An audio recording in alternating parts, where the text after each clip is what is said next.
A melhor proteção contra o engano não é medo, mas intimidade com Cristo e sua palavra. Você já ouviu falar do número 666 e sentiu um frio na espinha? Associamos esse número ao anticristo, ao mal absoluto, a sistemas opressores e até mesmo a teorias conspiratórias modernas. Mas e se eu te disser que essa interpretação pode estar completamente equivocada?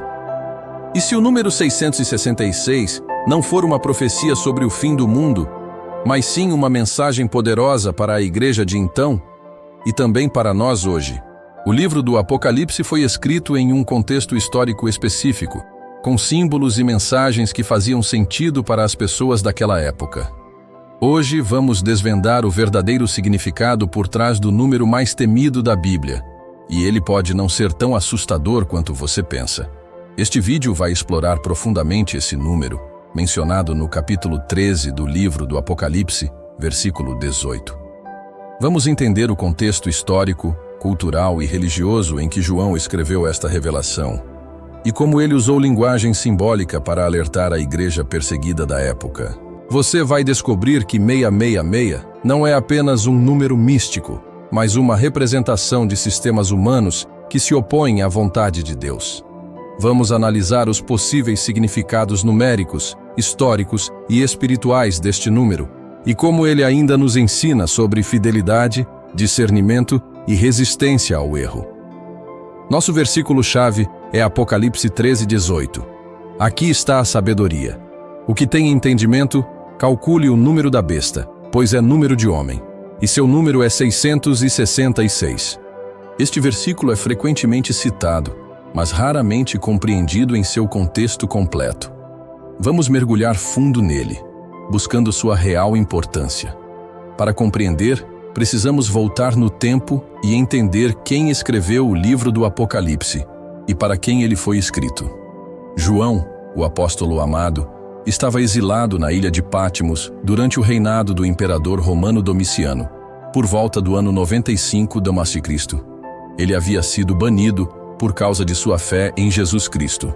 Foi ali, isolado e sob pressão, que recebeu uma revelação direta de Jesus sobre o que deveria acontecer nos últimos dias. Naquela época, o Império Romano dominava o mundo conhecido. Roma era uma potência militar, econômica e religiosa.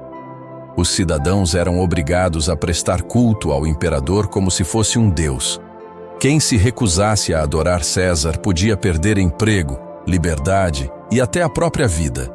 Nesse contexto, João escreveu às 7 igrejas da Ásia Menor, alertando-as sobre as pressões espirituais e sociais que enfrentavam. No meio das visões recebidas, João vê 2 bestas, uma subindo do mar e outra da terra. A primeira representa o sistema político opressor, enquanto a segunda simboliza o sistema religioso que apoia e promove a falsa adoração. É nesse cenário que surge o número ligado à marca da besta. João diz: "E faz que a todos, pequenos e grandes, ricos e pobres, livres e servos, lhes seja posto um sinal na mão direita e na fronte, para que ninguém possa comprar ou vender, senão aquele que tiver o sinal, ou o nome da besta, ou o número do seu nome." Essa marca não era literal, mas sim simbólica. Representava a conformidade com um sistema que exigia lealdade exclusiva ao Estado e à religião imperial. Era um teste de obediência. Ou você adorava o imperador, ou era excluído economicamente e socialmente. Em um mundo onde tudo girava em torno do comércio e da aceitação pública, isso era uma forma de controle extremo. Mas o que exatamente significa 666? Na cultura judaica e grega da época, os números eram escritos com letras. Por isso, muitos estudiosos acreditam que o número era uma criptografia, uma forma de codificar o nome de alguém importante usando o valor numérico das letras. Um dos nomes mais prováveis seria Neron César, escrito em hebraico, cujo valor numérico totaliza 666. Nero foi um dos piores inimigos dos cristãos. Ele perseguia brutalmente os seguidores de Cristo, chegando a incendiar Roma e culpar os cristãos pelo crime. Muitos crentes foram mortos em circunstâncias horríveis, como sendo lançados às feras no Coliseu ou usados como tochas vivas nas ruas de Roma. Para os cristãos da época, Nero era a encarnação do mal, e suas ações ecoavam diretamente com a descrição da besta no Apocalipse. Portanto, quando João falou sobre o número, ele estava falando de um sistema humano, político e religioso que exigia adoração e rejeitava o verdadeiro Senhor. Era um alerta para os cristãos daqueles dias. Não se deixem enganar. Não deem sua lealdade a sistemas terrenos que negam a soberania de Cristo. O número 666 não é simplesmente um código místico ou um mistério a ser decifrado com teorias modernas. Ele é, antes de tudo, um convite à vigilância espiritual. Representa qualquer sistema ou autoridade que substitui a verdade de Deus por mentiras, que troca a liberdade pela opressão e que confunde o sagrado com o mundano.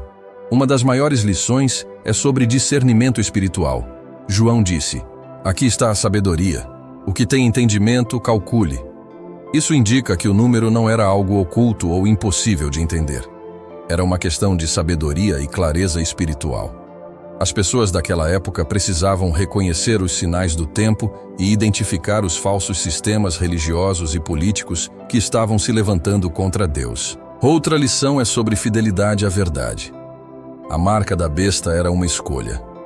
Aceitar a marca significava aceitar o sistema, mesmo que ele fosse contrário aos ensinos de Cristo. Recusá-la significava enfrentar exclusão, perseguição e até a morte. João estava dizendo aos cristãos: permaneçam firmes. Mesmo quando o mundo inteiro parece se curvar, você não precisa seguir a multidão. Também aprendemos sobre a natureza do mal sistêmico.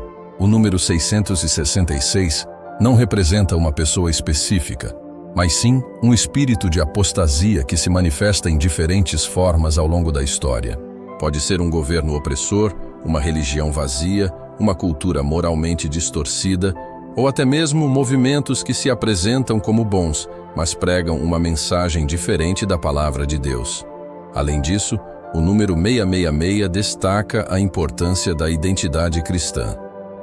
A marca era colocada na mão e na testa, simbolizando ações e pensamentos. O que você faz e o que crê são partes integrantes de quem você é. Quando permitimos que sistemas externos moldem nossos pensamentos e ações, corremos o risco de perder nossa identidade em Cristo. Você já parou para pensar quais são os números 666 do nosso tempo? Quais são os sistemas, ideologias ou pressões sociais que tentam substituir a verdade de Deus? Quantas vezes nos pegamos conformando-nos com o mundo em vez de resistir com firmeza? Quantas vezes preferimos a aceitação humana à aprovação divina? Será que estamos mantendo nossa identidade em Cristo, mesmo diante da pressão cultural? Ou estamos adotando valores que contradizem a palavra de Deus? Lembre-se, a marca da besta não era física, mas sim uma atitude de coração. Era uma escolha de aliança com o sistema, em vez de com o reino de Deus. Hoje, a mesma escolha existe. E ela começa com o que você permite entrar em sua mente, em seu coração e em suas mãos. O momento mais marcante desta história está em perceber que o número 666 não é um mistério sombrio reservado para o futuro, mas uma advertência contínua para a igreja de todos os tempos.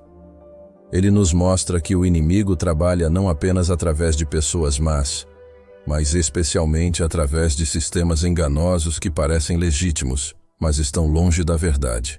É por isso que Paulo escreveu em Efésios 6:12: porque não temos que lutar contra carne e sangue, mas sim contra os principados, contra as potestades, contra os príncipes das trevas deste século, contra as hostes espirituais da maldade nas regiões celestes.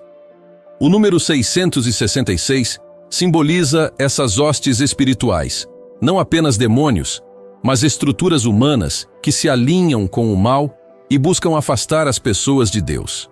O maior perigo não está em um número ou em uma data futura, mas em aceitarmos sem questionar sistemas que prometem segurança, prosperidade ou relevância, mas que, na verdade, nos afastam da verdadeira fonte de vida, Jesus Cristo. Hoje, podemos aplicar essas verdades de maneiras práticas. Primeiro, devemos buscar discernimento espiritual.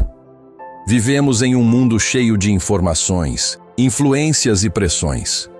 Precisamos orar por sabedoria para identificar o que é verdadeiro e o que é falso.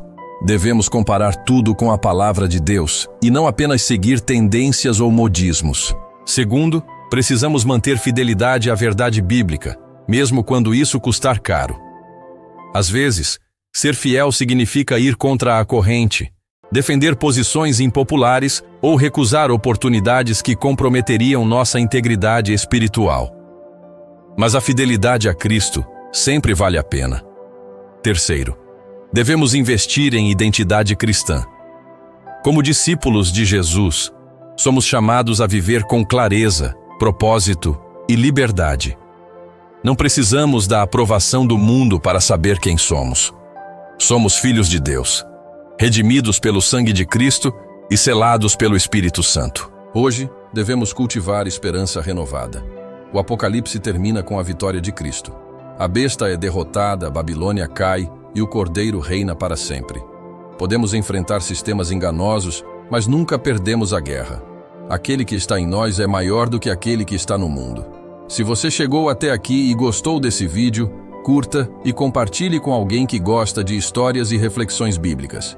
Se inscreva em nosso canal e ative o sininho para continuar acompanhando novos vídeos. Vamos juntos e até a próxima jornada. Mantenha sempre a fé.